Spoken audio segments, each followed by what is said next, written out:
আমি আমার বিএনপির মহাসচিব শ্রদ্ধা ভাজন ফখরুল ইসলাম আলমগীর ভাইকে বলবো, আপনাদেরকে জানান গণতন্ত্র মানেই হলো বিরোধী দলের দুর্বল জায়গাকে অ্যাটাক করা। কোন কোন জায়গায় কার দুর্বলতা আছে সেটা ধরিয়ে দিবে, উপস্থাপন করবে, জাতিকে জানিয়ে দিবে। মিথ্যা বলেন কেন? চরমনাই পীর সাহেব হুজুর কোন মিথ্যা কথা বলেছেন? তিনি কখন নেশা করেছেন? তিনি কি ভণ্ডামি করেছেন? আপনারই বলুন, এটা কি হয়? এটার নাম অ্যাটাক? এটা দুর্নাম। কি বলেছেন?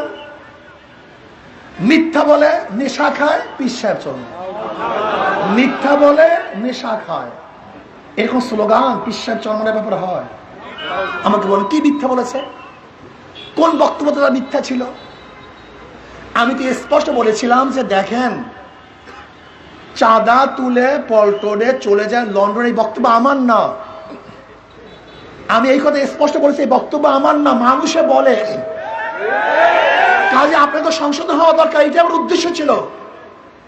আমি কি বক্তব্য দিয়েছি? আপনারা শুনেছেন এই বক্তব্য, আমি সেইটা বলেছি। আপনাদের ব্যাপারে এই বক্তব্য আসছে, আপনারা সংশোধন করেন।